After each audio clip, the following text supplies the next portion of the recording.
est le jeudi 8 octobre et bienvenue dans le 7e épisode des Loustiques. On a encore tenté un coup marketing, hein. On s'est dit que on n'allait pas mettre d'épisode et on allait voir si on était réclamé, si le peuple allait pleurer. C'est ça, on voulait voir les attentes. Les attentes. Et on en a eu, on en a eu deux. Deux attentes. Deux attentes. Alors il y en a eu une qui était mesurée, c'est mon coloc qui nous a juste demandé pas d'épisode, point d'interrogation. Ensuite il y a eu un grand silence radio et ensuite il y a eu une attente qui a été assez puissante. Je suis fier d'annoncer que nous avons un stalker, Théodore. Théodore, c'est mon gars sûr. Il nous a beaucoup réclamé de manière très insistante et Théodore, écoute, on est très heureux d'avoir un fan number one, quoi, un gros fanboy, mais à la fois je suis un peu inquiet pour toi. Théodore, je pense qu'il est temps que tu sortes de chez toi le dimanche et que tu connectes avec le reste du monde. On a quand même décidé de lui faire un épisode privé. On lui fait un épisode privé. De toute façon, personne ne nous écoute. Oui, donc il n'y a que pour toi. C'est pour toi, Théodore. C'est à chaque fois un épisode privé pour Théodore. Théodore, encore. Et non, sinon la véritable raison de l'épisode de la dernière fois, c'est que globalement tout ce qu'on a enregistré était médiocre, on était fatigué et surtout, Alfred a téléchargé une nouvelle version du logiciel qu'on utilise pour enregistrer et ne savait pas comment mettre les choses au bon niveau et du coup tout ce qu'on disait c'était des chuchotements quand on s'est écouté après. C'était un peu en dessous, et on peut rien en faire de cet épisode, mais j'ai envie de dire c'est un épisode caché. C'est un épisode caché et on a encore les bandes, donc peut-être qu'un jour, hors série, se vend très cher. Un livre. Voilà, qui se vend très cher. On sait jamais. Donc voilà, bienvenue dans l'épisode 7, qui est un peu un épisode 7,5, qui est un petit peu un pont entre le 7 et le 8. Et épisode incroyable, puisqu'on se retrouve physiquement pour se voir après ma maladie. Après ta maladie, c'est vrai Alfred. Alors comment tu te sens là? Comment tu te sens? Non mais c'était pas facile comme période quand même. T'as perdu un peu de poids, hein? J'ai perdu 5 kilos et j'ai beaucoup regardé NCIS. Voilà. T'es revenu au travail. Et dans ton lycée? Je reviens au travail dans mon lycée et je reviens dans un climat vraiment particulier. Ouais. C'est les élections de délégués. Ouh. Et des élections même au sein même de l'établissement. Et j'ai un cadeau pour les loustiques. Sachant que si le podcast perce, je perdrai mon travail, je pense. Ouais. Mais j'ai un petit texte à vous lire. D'accord. Qui est tout simplement la profession de foi d'un élève qui se présente comme représentant des élèves pour tout le lycée. Hein. D'accord. Donc on est sur une motivation, lycée de 2000 élèves et tout. Juste, est-ce que je peux te demander comment ça se fait que tu les notais? Qu'est-ce qui s'est passé? Parce que c'est excellent, tu vas voir. D'accord. Ok. Mais juste dans quel contexte tu l'as noté? Je l'ai pris en photo et après je l'ai recopié chez moi en me disant ça fera partie des loustiques. D'accord. Alors, moi, Kylian, déjà rien que le prénom, on sent qu'il y a quelque chose. Un champion du monde, Kylian. Élève de Terminale 1, me dévoue.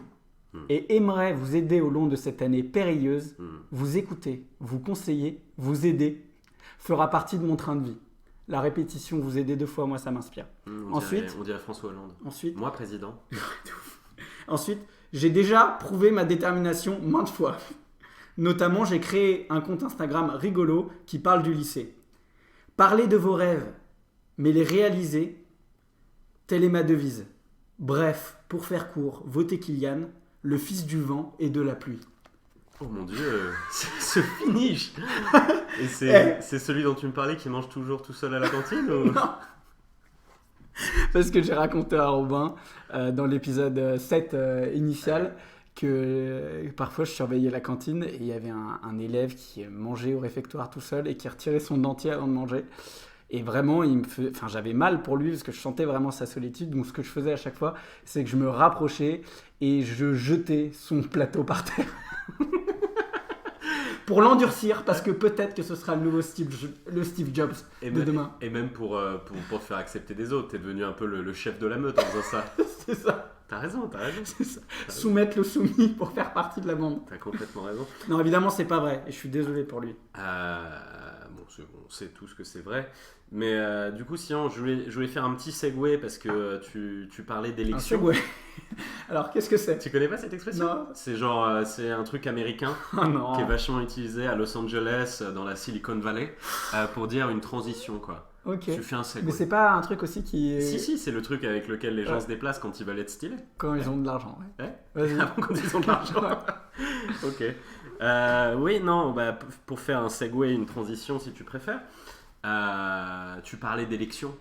En ce moment, il y a une élection aux États-Unis, dont. Sachant que toi, tu es américain. Je suis complètement Il américain. faut le dire à tous les gens qui écoutent le podcast. Dont le. Robin est new-yorkais. Robin Newhall.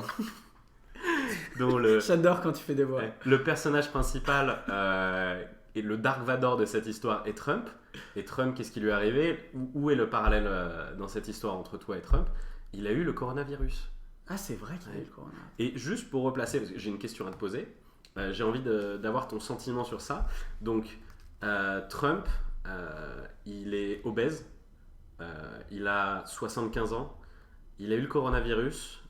Au bout de 2 jours, il est ressorti. Il était en pleine forme. Il faisait des vidéos. Il faisait des vidéos en sortie de porte-avions. Enfin, genre, le rêve américain. Il me fatigue cet homme. Et toi, t'es resté confiné pendant 10 jours. Et au bout de 5 jours, tu me disais, ah, les symptômes sont revenus. Je suis en pleine rechute et tout.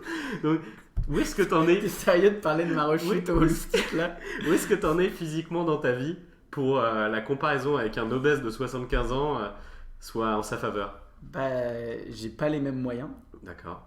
Pas les mêmes médecins. Ok. Je pense que Trump se dope. Hein. D'accord. Je Donc pense tu penses que- que c'était... Ouais, ça, je suis convaincu qu'il se dope. Mais du coup, tu penses que c'était la faute de ton médecin? Ouais, bah, les médecins que j'ai eu là par visioconférence, quoi, parce que Ouais. j'ai même pas vu un médecin en physique. Ouais. Hein. Ouais. Parce que quand t'as le Covid, t'as pas le droit à une consultation, on te vire des. C'est vrai, c'est vrai.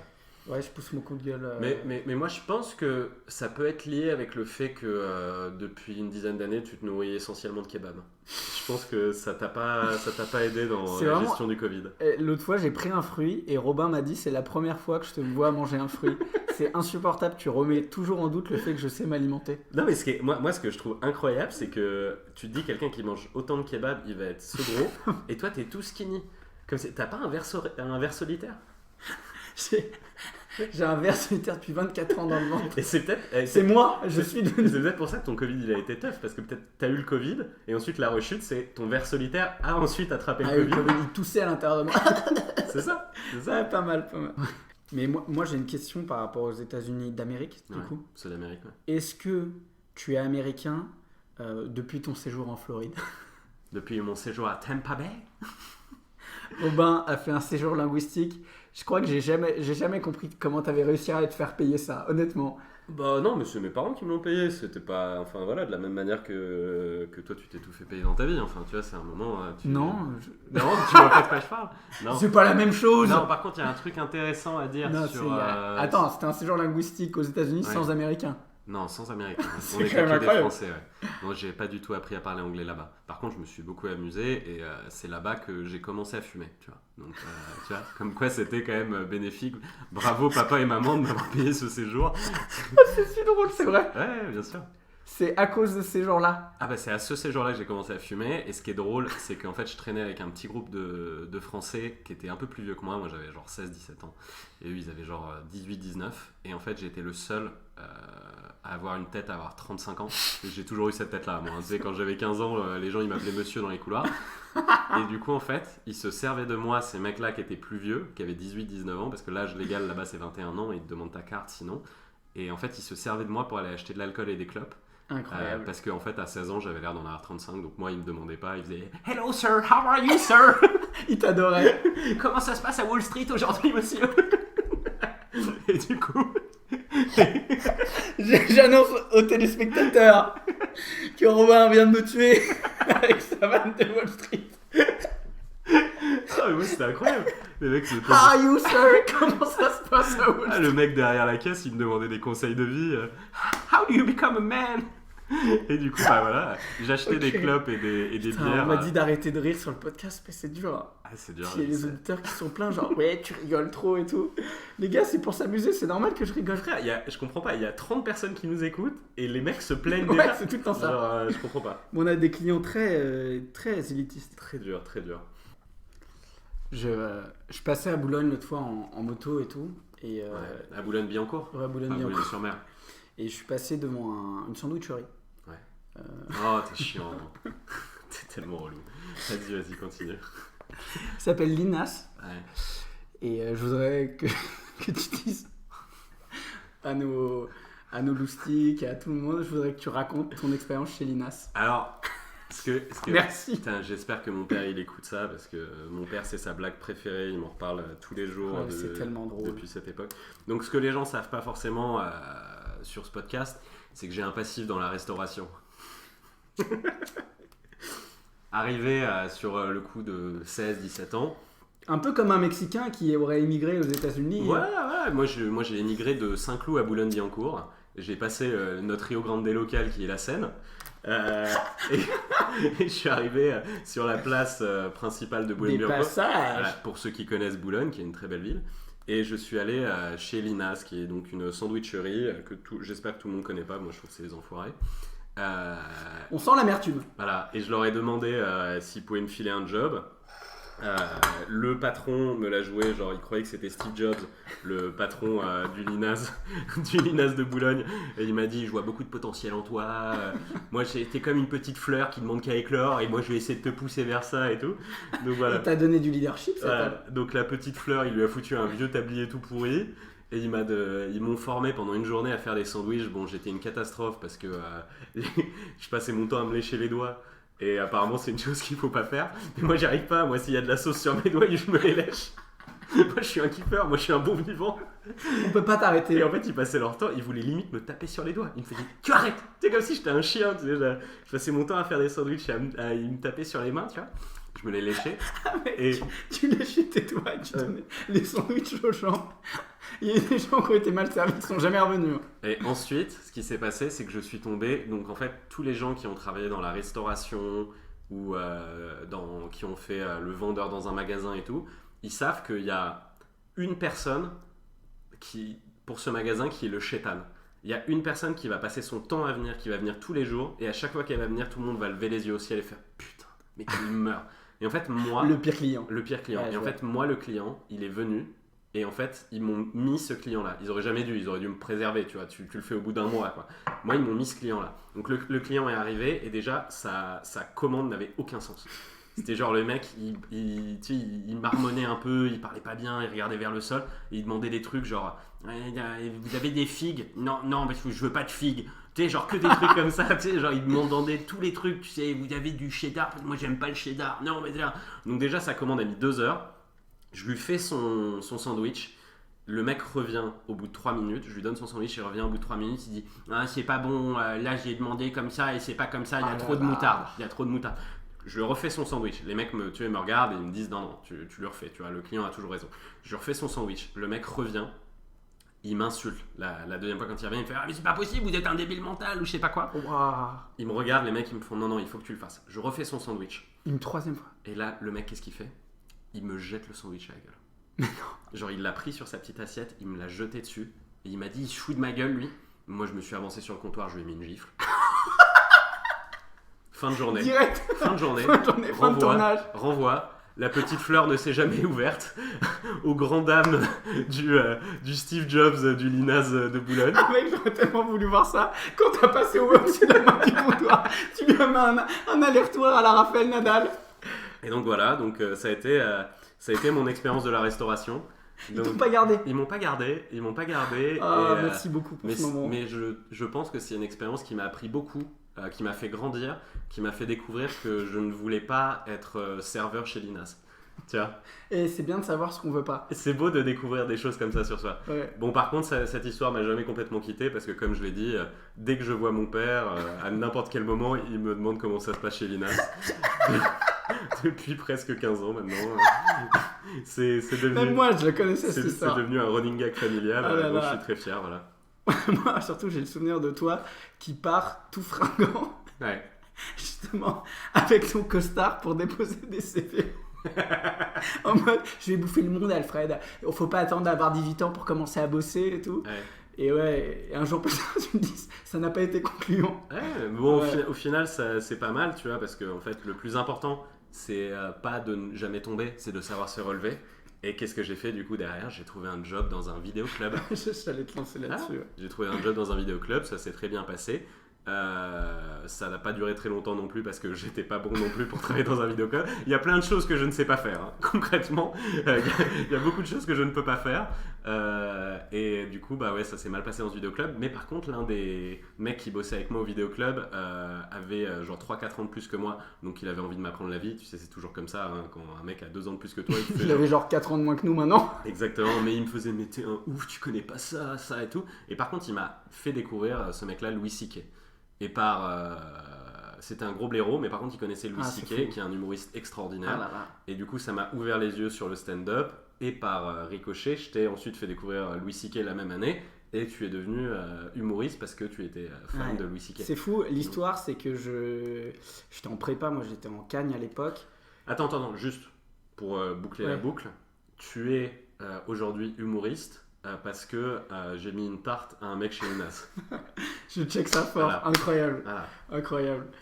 Non, Vas-y, enchaîne. Non, j'étais en Cagne et tu m'envoies des vidéos sur Facebook comme tu fais depuis 15 ans. Enfin bon. Et je regarde et c'était un sketch de Louis C.K., je crois au Madison Square Garden. Un truc incroyable et tout, et je regarde et je me dis attends, mais tout le Frère, monde. même pas au Madison Square Garden parce qu'il était obscur à ce moment-là, il était pas encore connu Louis C.K. C'était quoi? C'était genre le truc où il commençait. C'était au Beacon Theater. Voilà, C'était c'est au quand il Beacon commence Theater. à parler de ses enfants. Voilà. C'est vraiment au début quand Oui, c'est ça. Ouais. C'était Il venait là, c'était le sketch où il dit à sa fille why. Non, sa fille lui demande why. Oui, En sa fait, fille. c'est sa fille passe son temps à lui poser une question. À chaque fois, elle lui dit pourquoi est-ce qu'on mange des frites? Bah parce qu'on a faim. Mais pourquoi est-ce qu'on a faim? Parce que machin. Et ça s'arrête jamais. Et c'est très drôle quand il le fait. Nous, c'est hilarant aussi quand on le fait, t'as vu? Ouais, c'est trop bien. Mais non, toujours est-il que je vois ce truc-là et je me dis, ouais, c'est dingue, ce gars dit la vérité aux gens et il gagne sa vie avec ça. Je savais pas que ça existait. Ouais. Et j'ai découvert ce métier en voyant cette vidéo. C'est pour ça que maintenant, toi, tu ne dis que la vérité aux gens. Moi, je dis que la vérité, ouais. Et j'ai pas peur. De bousculer. De bousculer les codes du stand-up et de parler des choses profondes. Ouais. Bah, moi j'ai envie de dire à toi. Non, à la tarte de Linas, frère. Au client de Linas. Au client à de mon Linas. père qui continue de se foutre de ma gueule après 15 ans. Au grand architecte. Au Steve Jobs de Linas. Au client mystère. Ok, et incroyable. à ce blaireau qui nous a fait découvrir Louis C.K. et à toi. Ah ouais, bien sûr. Comment il s'appelait? Aucune idée, mec. J'ai envie de l'appeler Grégory. Grégory. Merci, petit Grégory. Ouais. Attends, t'as fait un concert dans la salle des Trois Pierrots? Alors les gens ne le savent pas forcément, j'ai un passif dans la restauration et aussi dans le show business. J'ai été guitariste chanteur d'un groupe de rock'n'roll au lycée. Mec, c'est incroyable. Et comme pour la restauration, ça m'a amené. Comment il s'appelait? On s'appelait les Hell's Turtles, donc les tortues de l'enfer. Ouais. C'est fort. Bah, c'est parce qu'en fait, ce qui se passe, c'est que tous les groupes dans notre lycée qui faisaient du rock se donnaient des noms super premier degré, genre Dark Shadows ou des trucs comme ça. Ouais. Et nous, on s'est dit, on va prendre le contre-pied de ça et on va s'appeler les Tortues de l'Enfer parce qu'on n'est pas des mecs prétentieux, tu vois. Et du coup, mais bon, globalement. C'était quoi comme musique? C'était de la musique de qualité, très rock. Avec des grosses guitares, et en fait mon batteur était très très doué, moi j'étais vraiment pas doué, mais puisqu'il savait pas composer à cette époque là, j'avais un intérêt, j'avais un atout dans ma manche, mais lui était très doué et est d'ailleurs devenu un DJ qui cartonne pas mal, qui s'appelle Léopold, et on l'embrasse et ah oui, c'est on vrai, lui on souhaite l'embrasse, que Léopold. du succès, il en a beaucoup d'ailleurs. Ouais, la dernière fois que j'ai vu jouer, il est lourd et tout. Donc fort. voilà, mais l'un des deux membres des Hell's Turtles a percé et ce n'est pas moi. Ah mais ouais, ce que j'imagine, c'est pour toi, genre toi t'étais aux portes du succès. Aux portes du succès total. T'as connu... Mais c'était trop pour moi déjà. C'est-à-dire qu'en fait, on a joué dans la salle des Trois Pierrots que tout le monde connaît évidemment, qui est un peu le zénith de Saint-Cloud, 300 places assises. Il est magnifique l'amphithéâtre là. Et on a joué dedans et c'était rempli et je peux te dire que personne n'était assis. Tout le monde était debout et tout le monde criait. Et bon, moi, c'est beau ça. J'ai joué et j'ai oublié les paroles et j'ai fait n'importe quoi. J'étais pris par trop d'adrénaline. On était censé jouer 10 minutes et au final, au bout de 6 minutes, j'ai fait une sorte de sortie de scène, mic drop. J'ai cru que j'étais Mick Jagger et du coup, mon batteur, les mecs du festival étaient furieux. Il me disait retourne sur scène et je faisais non je peux pas, j'ai plus de chansons et tout, je sais même pas où est le micro, genre catastrophe. Et mon batteur du coup a fini les 4 dernières minutes en faisant des solos de batterie et c'était sans doute mieux. C'était sans doute mieux comme ça. Non, dis pas ça, Robin chante super bien. Quand est-ce que tu nous fais une chanson sur les Hello Sticks? Tu veux pas nous faire une petite chanson là? Non, peut-être au prochain épisode. Mais t'as ta guitare ou pas? Non, mais mec, il manque des cordes dessus. C'est là où j'en suis, quoi, dans ma vie. Tu veux pas aller chercher la guitare? Au prochain épisode, j'ai pas de cordes. Il manque 2 cordes sur ma guitare, ça n'a aucun sens. J'aimerais trop qu'on ait de la musique un peu Au dans prochain épisode, Moi, je prépare un texte de rap. exactement, au prochain Ok. épisode, je joue, tu fais du rap. Ok. Et puis voilà. Vas-y, ça marche. Trop chaud. C'est un rendez-vous, les amis. Hein. Eh oh! Ça, il faut se connecter la Et prochaine fois. l'épisode 8 qui est mon chiffre préféré. C'est C'était le vrai. chiffre sur mon maillot de foot du FC 5. C'est le chiffre qui représente l'infini. Preuve que mon amour est infini pour tous les humains. Pour moi. Ah, aussi. Regarde-moi et dis-moi que tu m'aimes. Je t'aime. Voilà. Je t'aime. Voilà. Et du coup, donc, j'ai été rocker. C'est quand même un monde de... Ouais. Enfin, tu vois, 10 ans plus tard, quand il pense, ça fait que tu te retrouves à Ikea. Ouais. Après avoir été si loin dans la musique. Mais en fait, c'est fou. En fait, c'est ça qu'on apporte aussi aux gens. C'est, je pense qu'ils se rendent compte, ça doit être agréable pour les gens de se rendre compte que De des ouf. gens célèbres et successful dans la musique comme moi vont aussi chez Ikea. Tu vois. Ah, ouais. Et je vais aussi aux toilettes parfois. Tu vois. Il faut Je t'avais dit qu'il fallait pas qu'on parle de ça. il faut que vous en rendiez compte. Non, mais moi aussi j'ai des soucis. Parfois, moi aussi, quand je compte mes lingots, il y en a un qui tombe sur mes doigts et ouïouïou, quoi. Et il faut la trousse à format. Donc voilà, Attention. ne vous découragez pas. Tout est possible. Et croyez en vos rêves et surtout amusez-vous. Tu vois, là j'ai l'impression qu'on revient à l'essence même de notre podcast qui était inspirer les gens. Développement personnel. Développement personnel. Et là, je suis vraiment content qu'on soit revenu à ça. Moi, en fait, ce qui est ouf, c'est que à travers le micro, Hmm. j'ai l'impression de rentrer dans l'oreille des gens et de développer les gens. Ouais, tu touches leur âme. Par exemple, si t'aimes bien prendre des photos de temps en temps et tout, bah pourquoi pas t'acheter un appareil et faire des petites photos, faire une expo, une deuxième expo, devenir Ouais. photographe. Alors ça, il va pas tout vous raconter. Alfred écrit un livre de développement personnel et il y a un chapitre sur comment prendre des photos quand on aime les photos. Donc voilà, c'était un petit avant-goût. Il y a aussi un épisode Sur un réalisateur. comment commander au traiteur chinois Ouais. quand on a que 5 euros. C'est vrai. Il y a plein de chapitres super intéressants dans le livre d'Alfred. La dernière fois. On trinque à ton livre? Ouais. Allez. Ça s'appelle Amusez-vous Amusez-vous par Alfred H. par Alfred H. Bravo Alfred. Voilà. C'est vrai. Attends. Qu'est-ce qu'il y a? Est-ce que c'est pas le moment de ma rubrique préférée? Estás hablando del Lustica de la El semana. Lustico de las Humanos. Las C'est- hermanos de los niñentes. C'est exactement ce moment et le loustic de la semaine, Ah, c'est qui je l'ai rencontré aujourd'hui, pour tout te dire. Aujourd'hui, j'avais besoin d'acheter un câble d'alimentation pour ma platine de vinyle qui ne marche pas depuis que je n'ai plus de câble.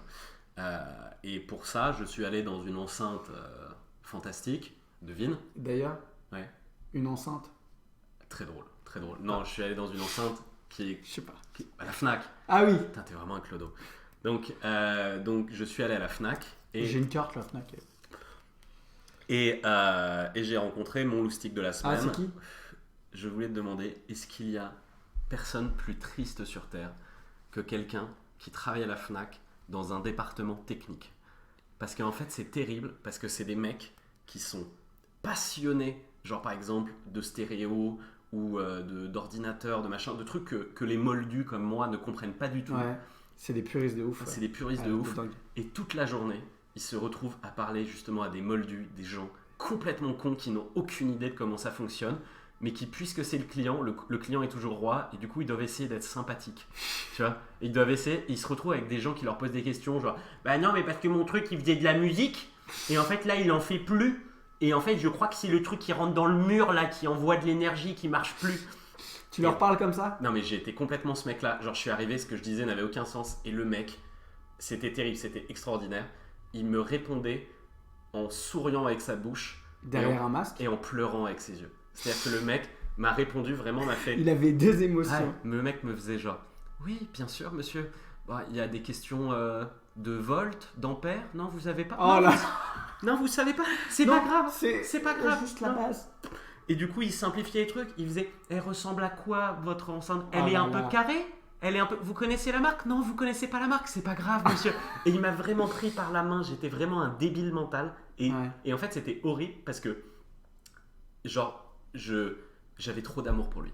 Genre, je me détestais d'être aussi bête et aussi... De pas avoir noté quelques infos. J'avais sur ta rien carte. noté, Ouais. mec. Et à la fin, il a réussi à me faire trouver le truc. Et C'est un génie. à la fin, il a réussi à me faire trouver le truc et je suis parti. Et dès que je suis parti, c'est ça qui est génial, c'est que je savais que ça avait été un très mauvais moment pour lui. Ça avait été 5 minutes affreuses. Dis-moi ce qu'il a Où on fait. avait Dis-moi ce qu'il a non, fait. mais où on avait désacralisé tout ce en quoi il croit. Ouais. Il avait été obligé de se salir, tu vois, pour parler avec moi et tout. Et dès que je suis parti, il y a une nana qui lui a attrapé le bras et qui a fait « Vous travaillez à la Fnac ?» Et je me suis dit... Elle l'a Et terminé. je me suis dit, c'est génial parce que moi c'était déjà horrible, mais en plus de ça, elle avait, ajouté à ça la dimension physique. Elle lui a agrippé le bras. Vous travaillez à la Fnac? Et j'ai vu ses yeux, vraiment là, il y avait vraiment des larmes qui coulaient et son sourire faire oui madame, qu'est-ce que je peux faire pour vous? Oh non. Et c'était horrible. Merci beaucoup les amis de nous écouter. N'oubliez pas de vous abonner. Et c'est bientôt mon anniversaire, donc C'est on va bien. voir comment on va pouvoir organiser ça avec Il va y le avoir la nouveau grosse Covid. stuff d'Alfred et Théodore, merci de nous écouter, mais vraiment essaie de sortir de chez toi un peu et rencontrer des gens. Voilà. On t'aime Théodore. Viens, on l'invite à boire une bière. On t'invite à boire une bière Théodore. Allez Théodore. Voilà. Des gros bisous.